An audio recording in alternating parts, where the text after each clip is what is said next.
সে তোমায় চিট করছে না তো?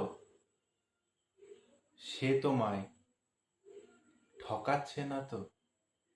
যে মানুষটিকে নিয়ে তুমি ভেবেছো একটা সংসার করবে, যে মানুষটিকে নিয়ে তুমি ভেবেছো যে ভবিষ্যতের আস্তে আস্তে তোমরা এগিয়ে যাবে, হ্যাঁ, আমি আজকে সেই মানুষটিরই কথা বলছি।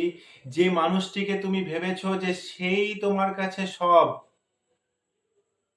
সে যেটা বলছে সেটাই সত্যি, বাকিরা সবাই মিথ্যা বলছে। আমি এটার কথাটা সবার জন্য বলছি না, কিন্তু এখন বেশ কিছু জনকে দেখা যাচ্ছে যে তারা হয়তো এমন ব্যবহার করে চলেছে, হতে পারে তোমার বয়ফ্রেন্ড, হতে পারে তোমার গার্লফ্রেন্ড। তুমি হয়তো ভাবছো যে সেই মানুষটি শুধুমাত্র তোমাকেই ভালোবাসে, কিন্তু একটু ভালো করে বোঝার চেষ্টা করো, সেই মানুষটি কি শুধু তোমাকেই ভালোবাসে, না তোমার মতো আরো 5 জনকে সেই মানুষটি ভালোবেসে চলেছে? বুঝে নাও। বোঝার জন্য নিজে জানার চেষ্টা করো, নিজে বোঝার চেষ্টা করো। কি করবে?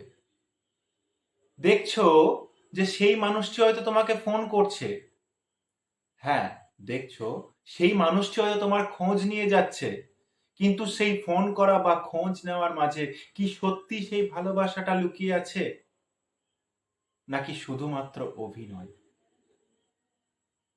সেই মানুষটিকে তুমি যখন ফোন করছো সে হয়তো রিসিভ করছে, তোমার সাথে কথাও বলছে, কিন্তু সেই রিসিভ করার মধ্যেও সে কি ব্যস্ততার মধ্যে রয়েছে, নাকি বেশি কথা ঘুরিয়ে বলার চেষ্টা করছে? নিজে বোঝো।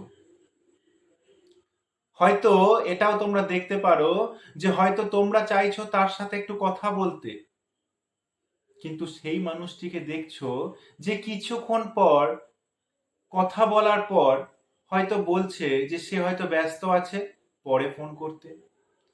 বা হয়তো তোমরা বেশ কিছুক্ষণ ধরে কথা বলে চলেছো, কিছুক্ষণ পর সেই মানুষটি বলছে তার একটা আর্জেন্ট কাজ রয়েছে বা ইম্পর্টেন্ট কোনো কল আসছে, আমার সেটা রিসিভ করতে হবে, এই বলে হয়তো তোমার ফোনটা কেটে দিচ্ছে।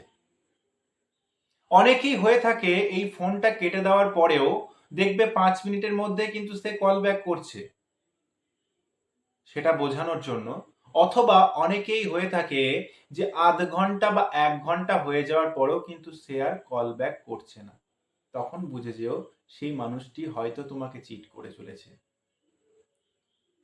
সেই মানুষটিকে জানার চেষ্টা করো, সেই মানুষটিকে বোঝার চেষ্টা করো।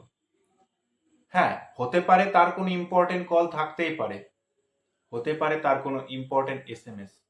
আমি কথাটা সবার জন্য বলছি না, কিন্তু বেশ কিছু জন আছে যাকে তোমরা হয়তো ভাবছো বা সন্দেহ করছো যে সেই মানুষটি তোমাকে ছাড়াও অন্য কোনো মানুষকে নিয়ে আছে বা অন্য কোনো মানুষের সাথে সম্পর্কে আছে।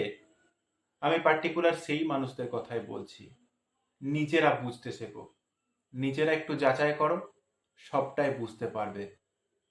এছাড়াও যারা ভালো রয়েছো, ভালো সম্পর্কে রয়েছো, তাদের কথা অন্য।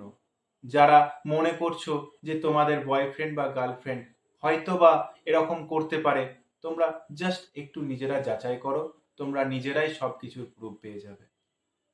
আশা করছি আমি ভিডিওর মাধ্যমে সমস্ত কিছু বোঝাতে পেরেছি। যদি আরো কোনো প্রশ্ন থাকে নিচের কমেন্ট সেকশনে অবশ্যই জানিও। ততদিন পর্যন্ত প্রত্যেকে